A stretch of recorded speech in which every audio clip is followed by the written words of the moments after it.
kita lihat memang sebentar lagi kan akan masuk bulan Ramadan, namun pemerintah memprediksikan puncak corona itu akan terjadi pada bulan Mei. Nah, AA melihat apa saja nih yang bisa dilakukan oleh umat Islam untuk menjaga kekhusyukan ibadah selama Ramadan di tengah corona.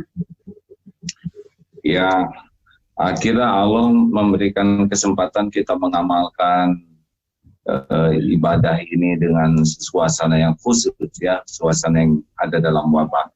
Dan Islam sudah mengakomodir segala keadaan, segala zaman, segala situasi. Jadi kalau ke masjid menjadi kemudaratan, maka di rumah akan menjadi tambahan kebaikan. Inilah saatnya saya kira bagaimana Ramadan mendirikan ibadah di rumah dengan baik, kompak, rumah jadi tempat belajar juga, rumah menjadi tempat kita bisa menimba ilmu dari berbagai media yang ada sekarang.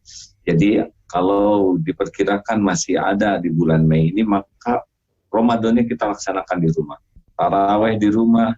Kalau perlu nanti Lebaran belum selesai, tidak ada sholat Idul Fitri sesuai dengan fatwa ulama, tidak ada masalah. Yang lebih wajib bagi kita sekarang adalah menjaga diri dari segala sesuatu yang menuju kebinasaan, kemudaratan, dan juga menjaga orang lain agar tidak celaka oleh sikap kita. Namun kalau kita lihat masih saja ada umat-umat Muslim yang memang mereka mengupayakan untuk tetap beribadah gitu ke masjid-masjid. Kalau AA menghimbau, mungkin himbauan dari AA bagaimana? Ya, saya kira memang dalam ibadah itu tidak boleh emosional, ya, kita harus benar-benar jernih sekali. Kita beribadah ini kalau memang mencari pahala, maka niat ke masjid sudah jadi pahala. Yang biasa ke masjid lalu ada suasana uzur, tetap juga jadi pahala. Kita mencegah diri dari kebinasaan, dari kemudaratan, sebuah pahala. Kita mencegah orang lain dari sebuah kemudaratan juga tambah pahala. Kita mematuhi fatwa ulama itu juga pahala. Jadi malah dengan kepatuhan kita kepada fatwa majelis ulama, dengan kepatuhan kita kepada anjuran pemerintah untuk mencegah bencana, malah ini jadi tambahan kebaikan kalau kita bisa sholat di rumah. Tidak boleh memaksakan diri sesuai dengan keinginan kita yang membuat kita jadi ujub, seakan kita merasa lebih pandai dari para ulama, atau seakan kita menjadi orang yang paling lebih tawakal dibanding orang lain yang juga berilmu. Khawatir kalau melakukan ini termasuk ujub, takabur, karena kita sudah ada fatwa, ya, sebetulnya menjadi lebih sederhana. Yang jelas kita tidak bisa emosional. Menjauhi atau menghilangkan kemudaratan itu lebih utama daripada yang mendatangkan kemanfaatan. Ini kaidah usul fikihnya. Lalu bagaimana tanggapan AA tentang sholat sambil menggunakan masker? Tidak ada masalah sholat menggunakan masker, ya. Yang penting rukunnya dipenuhi. Begitu, tidak ada masalah. Tidak rumit Islam itu, ya. Aturan Islam itu benar-benar sudah disiapkan oleh Allah untuk segala kondisi, segala zaman. Jadi asal niatnya lurus dan tahu ilmunya dan tidak emosional, ya, tidak beribadah berdasarkan nafsu, selera diri, insya Allah kita akan dapat kebaikan. Kan saat ini masih, kalau kita lihat memang ada pro kontra gitu di masyarakat, menganggap kalau kurang khusyuk kalau beribadah di rumah. Mungkin ada penguatan gitu dari A sendiri agar masyarakat, khususnya umat Islam, tetap merasa kalau di rumah pun ibadahnya tetap bisa khusyuk dan bisa. Ya, kehusuan itu kan sebetulnya masalah hati, ya.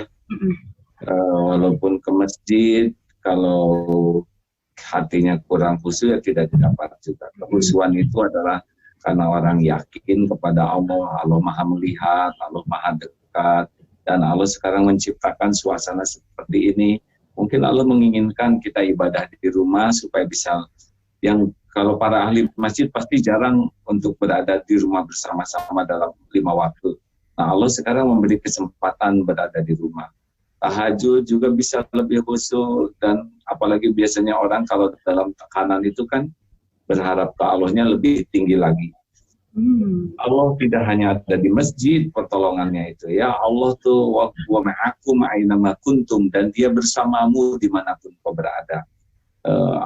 Ya, Allah terbuka rahmatnya dimanapun, kapanpun, bagi siapapun yang yakin dan selalu meminta tolong.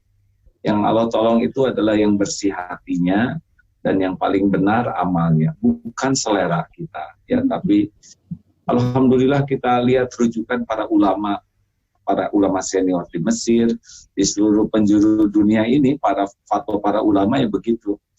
Karena beliau dengan ilmunya sudah tahu ibadah yang sebenarnya itu bagaimana.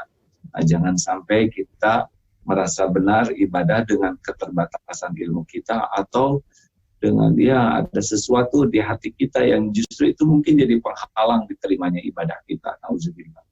Ya. Kalau kita melihat kondisi yang cukup disayangkan, memang saat ini masker, hand sanitizer itu mahal. Sedangkan hal ini memang dibutuhkan bagi masyarakat, khususnya masyarakat yang memang dalam kondisi kurang baik, seperti masker ya, khususnya para medis juga. Mungkin AA bisa berikan himbauan dan juga tanggapan terkait hal tersebut? Ya, jelas ya, siapapun yang menimbun barang-barang yang diperlukan masyarakat, apalagi dalam situasi darurat, hukumnya haram. Jangan hanya menimbun, sengaja mengeksploitasi barang ini mencari keuntungan besar yang harganya segini wajar, lalu dia jual segini dengan harga lebih tinggi, dia cari keuntungan, itu juga sudah haram hukumnya ya. Oleh karena itu bagusnya dalam situasi ini berkaca dari beberapa negara-negara yang masyarakatnya tuh jiwa empatinya kuat. Bahkan ada yang bukan menaikkan harga, malah menurunkan harga, menggratiskannya. Boleh jadi orang-orang yang bersikap itulah yang nanti oleh Allah dikasih, nauzubillah, kasih cobaan besar ya. Tidak boleh, haram hukumnya. Jelas fatwa ulama, salah satunya adalah mengharamkan siapa yang memanfaatkan situasi seperti ini dengan menimbun atau menaikkan harga yang tidak proporsional. Terakhir mungkin himbauan agar semua masyarakat sadar dan mau diam di rumah, bisa disampaikan Iya, saudara-saudaraku, para pemirsa semua, bahwa ini ujian bagi kita semua yang harus kita jalani oleh kita semua dengan tekad bersama bahwa kita akan berhasil melewati ujian ini kalau kita benar-benar punya kesungguhan dan disiplin. Tanpa itu upaya apapun akan menjadi sulit.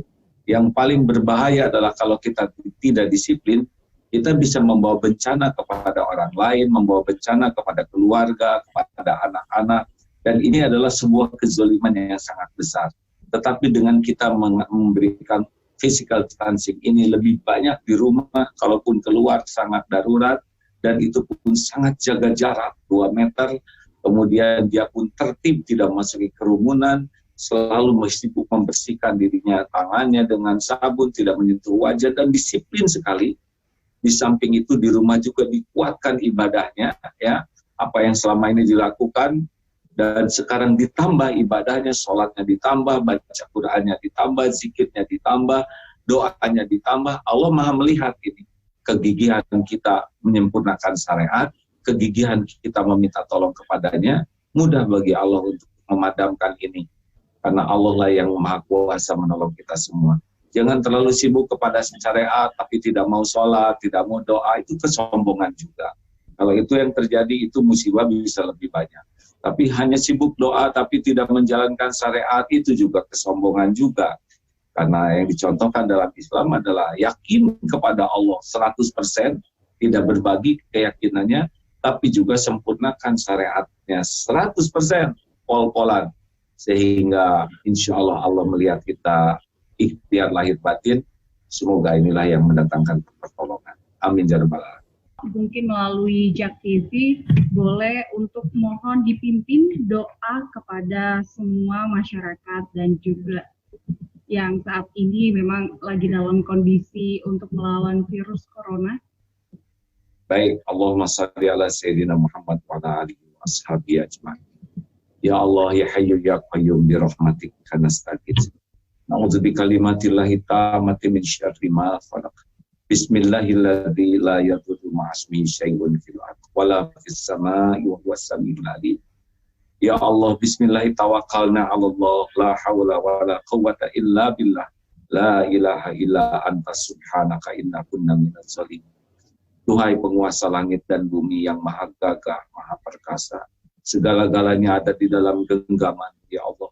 Ya Allah, lindungi kami semua dari penyakit lahir, penyakit batin, dari segala kejahatan, keburukan makhluk-makhluk-Mu, ya Allah.